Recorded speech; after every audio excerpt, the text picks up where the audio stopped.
Welcome back. All right, so tonight, four games. Four games in the National Hockey League. Two early ones, and then we get into the later ones as well. And some surprises today. Some traps being sprung. There was one Leafs fan that called what happened. So let's go ahead and jump right in with Buffalo and Toronto and discuss it. And what Coach Sheldon Keefe has said, it was bad from start to finish. I can't disagree. Although the first didn't give you an idea for just how the second and third would go. It's Anderson versus Mrazek. Goalie controversy in Toronto. I would say at this point there is one. Sabres press, they draw a power play, and Bryson scores one. It goes in off Morgan Riley. Cousins and Middlestad with the assists at 2:26. The Leafs try to answer. Hayden shot blocking during that. He gets dinged up a little bit. Hall has a blast that's saved and held. 8 minutes into this, the shots are 3-2 for the Sabres. They're doing a very good job of controlling Toronto's attack until Sandin scores from Bunting and Marner at 11:48. Great pass, and he wires it. And that would be the highlight of Sandin's night. Not a great night for Sandin.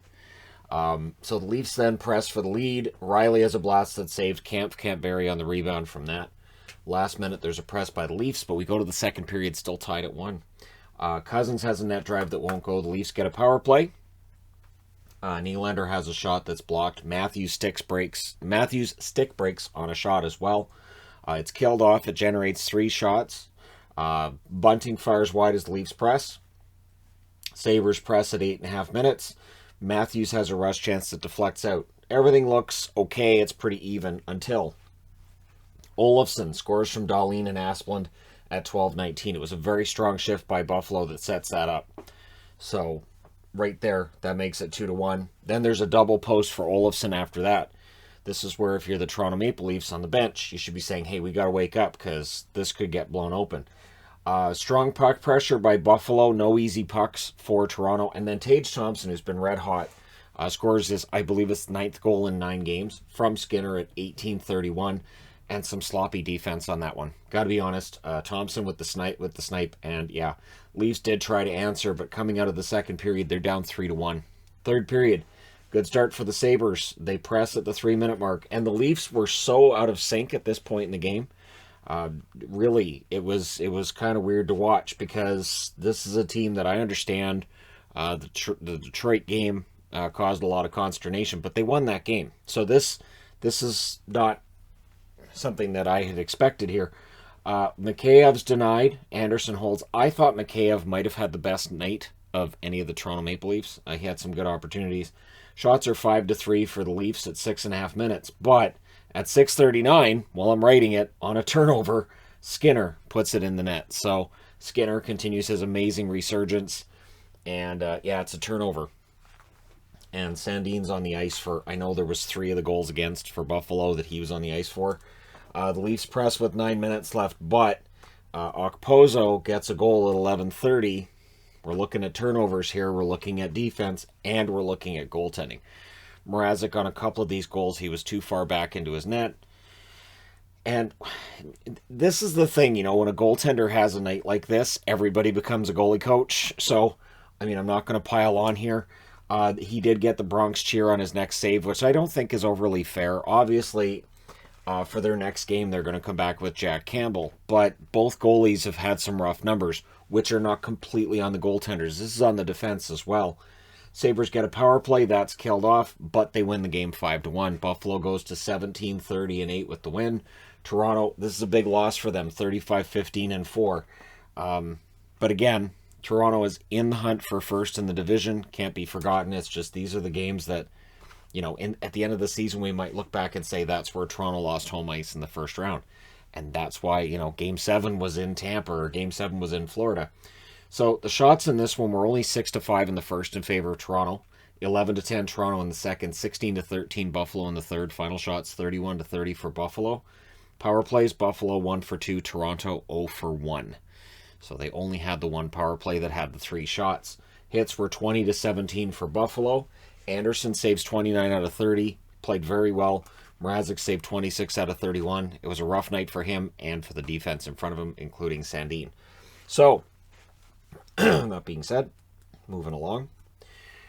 St. Louis in against the New York Rangers. So it's Husso versus Shesterkin, and you expect this is going to be a goalie duel. This is going to be like really low scoring. Not really. So first test is for Husso. The Blues press at 3 minutes. Husso then saves a chance for Keandre Miller. Blues get a power play. It becomes a 4-on-4 for 1 minute and 44 seconds. Kyrou has a break, fires wide during the 4-on-4. And then Lafreniere would score when everything's back to 5-on-5 from Fox at 8:55. This was the 7th shot for the Rangers. The Blues only had 3. In fact, they were stuck on 3 shots for over 9 minutes before they got their 4th shot of the game. Then there's a press by the Blues with 3 minutes left, and honestly, they had a pretty strong finish to that period, but they still come out of it down 1-0 against the Rangers. Second period, Blues get a power play. That's killed off. Kreider has a fast break that's saved and held. There's a press by the Rangers at 5.5 minutes. Parayko has a shot blocked as they would press back. There's some Igor chance as the Blues are denied. Buchnevich was denied on a break. You know he wanted to score against his former team. You know he wanted to.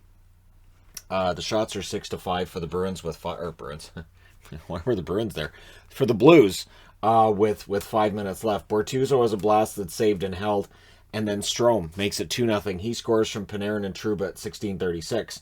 So the Blues, who'd had a pretty good period to that point, on the 6th shot of the period by the Rangers, they get that goal. But very quickly, St. Louis would answer. And how? No-look pass by Brendan Saad sets up O'Reilly for the goal. Perron with the secondary assist at 17:30. The Rangers press. Then they turn it over. The puck goes the other way. And Barbashev scores from Kyrou at 18:37. So 2 goals in 1 minute and 7 seconds. Then the Blues press in the final minute. They're looking for the lead, and they get it. It's Perron from O'Reilly and Parayko at 19:44. Now, not only are those 3 goals in 2 minutes and 14 seconds, they scored on 3 straight shots. So Shesterkin, it's a rough go for him. I'll go ahead and say it's because the fans were chanting for him and he got nervous. Because Binnington doesn't get nervous. Binnington wasn't in this game, but it's fine. So we go to the third period with St. Louis ahead because the New York Rangers love a good comeback. Heedle's denied by Husso. The Blues press at 3 minutes. Zibanejad has a shot blocked. They were pressuring after that. Panarin has a rush chance that's blocked. And then Nemeth with his first goal of the season from Strome and Hunt at 7:27 ties up the game. The Rangers then get themselves a power play not long after that, and they score on it. It's Kreider from Fox and Panarin at 11:40. I think they said that's Kreider's 18th power play goal or something ridiculous. We then get a fight between Shen and Trouba, who had them on their fight card. Goudreau tips wide as the Rangers press. The Blues get a power play. Buchnevich is denied. That power play's killed off. The Blues pull their goaltender because they need to try to generate a tying goal, which means at 18:08, Panarin puts the game out of reach from Fox. And your final score is 5-3 for the New York Rangers. They go to 33-16-5. For St. Louis, 33-14-6. So again, very close records between these two teams and a pretty entertaining game. Shots in this one favor St. Louis in the first and second, 9-8 in the first, 10-7 in the second. The Rangers outshoot them 14-13 in the third. It was a great third period. Final shots 32-29 for St. Louis. Power plays St. Louis 0 for 3, the Rangers 1 for 2. The hits 25-24 for St. Louis. Husso saves 24-28. Shesterkin saves 29 out of 32. So yeah, there you go. The New York Rangers, they stay hot, and for St. Louis, pretty competitive game. It's hard to win in New York, and there were just not the lucky breaks tonight for St. Louis. All right, next up, Dallas at home against LA, and this one was very, very well played, and LA came into this one. The funny thing is, so I heard the announcer say LA has had 21 games in a row where they've outshot their opponents. And I went, what? So I looked back to the Boston game against LA. When I put up the review the other night for that 7-0 win for Boston, Boston had outshot LA 32-29. Now when you look at the app, it says 34-32 for LA. So, all right. And it's not the first time I've seen that where shots show up for the. I've seen that with Colorado this year too, where Colorado outshoots an opponent. I guess, and I'll think to myself, the last game, didn't they get outshot? But it's fine. The Stars break that streak unless they find a bunch. So, Peterson versus Ottinger in this one. So, Jake's, one of my favorite goalies. Early chances for Dallas. Roy has a rush chance that's saved. Wide open back and forth start, and eventually LA scores. It's Dano who starts, continuing this great season he's on. He scores from Moore at 3:58, and it starts with a turnover by Harley. So Thomas Harley with a turnover there. You expect that with young defensemen. Still tough. Speaking of the Sandin thing too, right? Kings are forcing more turnovers after that too. So while Dallas is playing well with the puck, they're also kind of loose with the puck, and the Kings are making them pay for that. Kiviranta's denied. The goal light came on that. I'm not sure why, because it didn't go anywhere near the line. Radulov has a rush chance that was gloved and held. So Radulov, who's had a rough season, had a decent night tonight. Ben can't bury one. Peterson was sharp in the first period.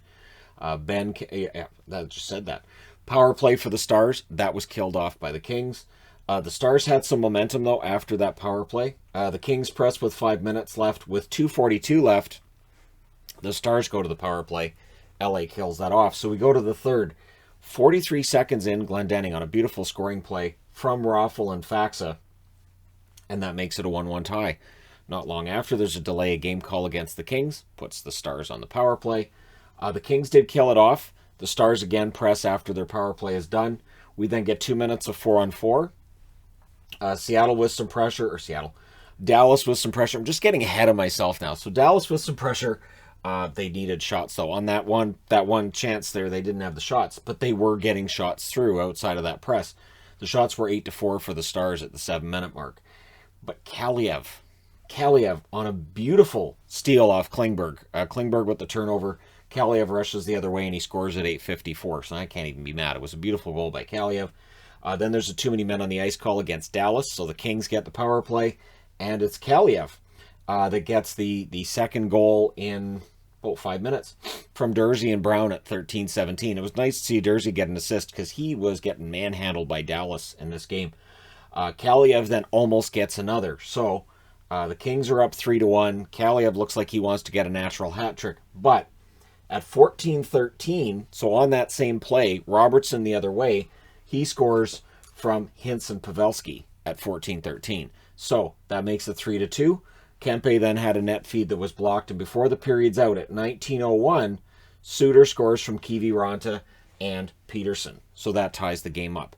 And it was a blast from the point, and it gets past Peterson. 28.6 seconds left, the Stars get a power play, and they score on it before the period's done. At 19:47, it's Radulov from Suter and Ben. So Radulov gets the goal. He had a good, hard-working night. And then after that, Lizotte had a fight with Faxa that didn't count as a fight because I guess there weren't enough punches thrown. And that leads to a 4-on-4. Some chirpiness between the benches. Jamie Benn chirping with Brendan Lemieux. Who thought that would happen? Ben and Lemieux, of all people? Anyways, going to the third period with Dallas up 4-3. Raffles denied on a rush. The shots are 2-0 for the Stars at 3 minutes. They're doing a good job of keeping LA out. The Stars had a 3-on-2. That's broken up. The Kings get a power play. That was killed off by Dallas. Stars press at 8 minutes. Peterson has a blasted save by Peterson. I had to write that on the board. There's so few times where it's Peterson saving on Peterson, so I had to write that down. Heiskanen nearly gets one. Ben was denied. Peterson holds there. So Peterson had a good night, even though there's 4 goals for Dallas. Goalie pull with 1:50 seconds left. An empty net goal miss by Hintz. And then Kaliev hit the post. So we were that close to needing some overtime and Kaliev having a hat trick. Then with 16.4 seconds left, the Stars are given a power play. They had to call that penalty because it cost the Stars an empty net goal. And so your final score is 4-3. Dallas holds on. They go to 30, 20, and 3. So they move back into a wild card spot. The Kings 29, 19, and 7. The shots in this one, 11-9 Dallas in the first, 21-11 Dallas in the second, and 11-10 LA in the third. Final shots 42-31 for Dallas. So if the NHL is going to keep that shot record for LA going, they have to find 11 more shots, which Ottinger would be fine with them finding. Power plays, LA 1 for 2, Dallas 1 for 5. The hits 25-15 for Dallas. Peterson, 38 saves on 42 shots. Again, I thought he played well. Just Dallas was just not letting up in the second. Ottinger saves 28 out of 31. So, yeah, a pretty entertaining game. And for Dallas, they then got to chill out, relax, and watch what happened in Seattle. We've got the Nashville Predators in against the Seattle Kraken. Saros versus Drieger. And I'm wondering, too, this was on TNT, Wednesday night TNT, which Seattle games seem to be on there a lot. At least it feels like they're on there a lot. I don't know if this is the first time they've won a TNT game. I don't have the stats on that, but something I could track next year, right? Who does well in Hockey Night in Canada, TNT, ESPN+. Yeah, that's the kind of minutia that I might actually kind of get a kick out of.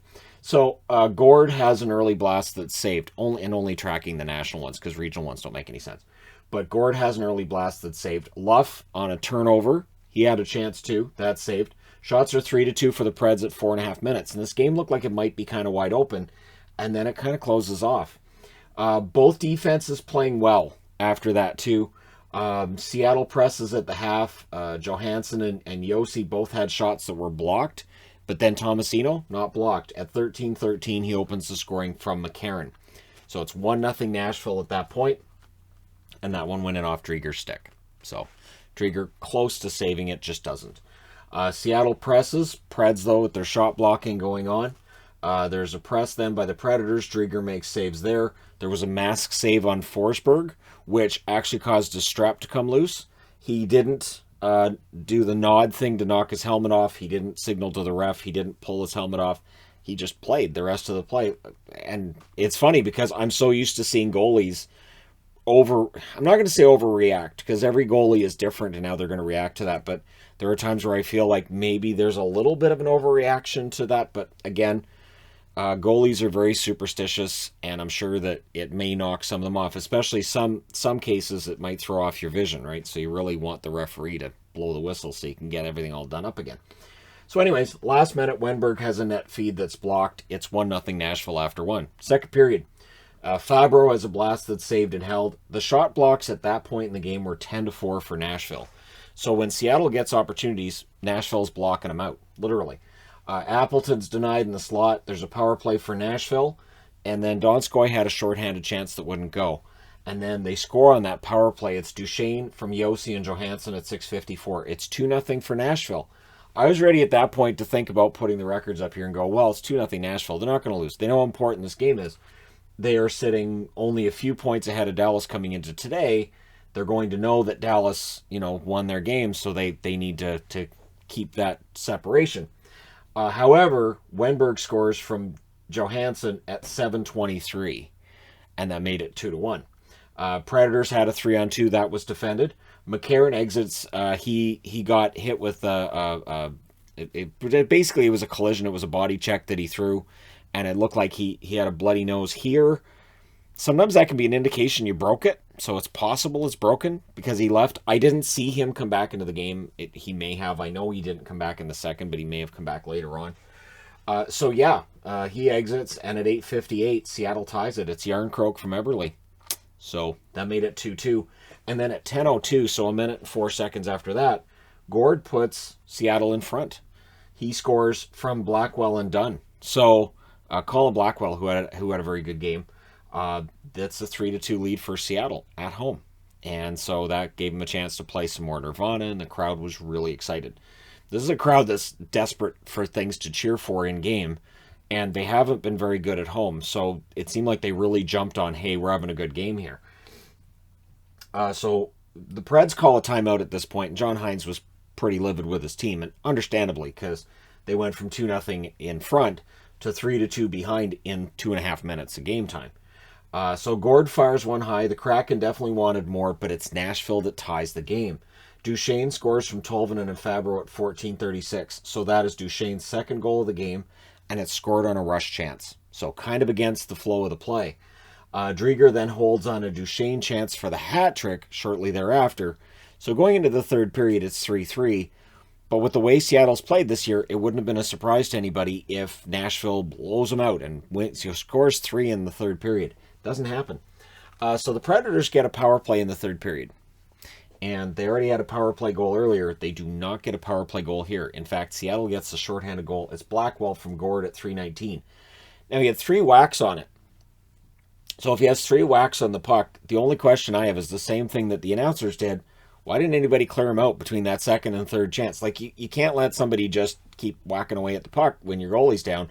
So, yeah, He got it. It was, definitely a tenacious goal for Blackwell, but yeah, that's where you kind of expect them to come in and clear the guy out, especially when they have the power play. They have the extra guy on the ice. Momentum was definitely for the Kraken. They finished that kill relatively easily, and they had a lot of momentum. Saros is making saves now to keep this game a one-goal game.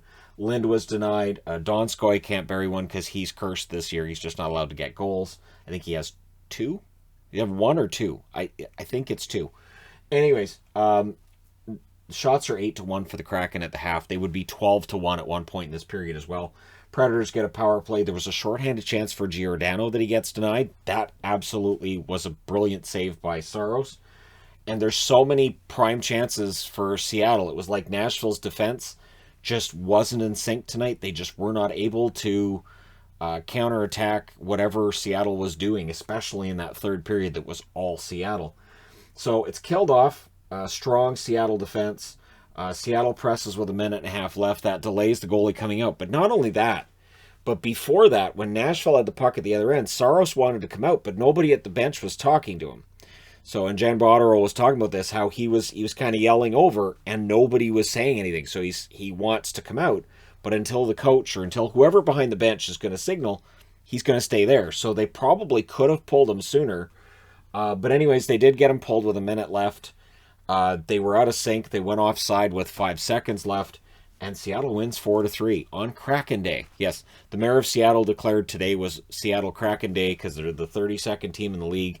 Today's March 2nd, so the date says 3-2. So it's Kraken Day, and they won. So 17-34-5 is the record. For Nashville, 30-20-4 with the loss. Dallas wins. They pull within 1 point of Nashville. So Nashville now has to really worry about the fact that they're only 1 point above the playoff line.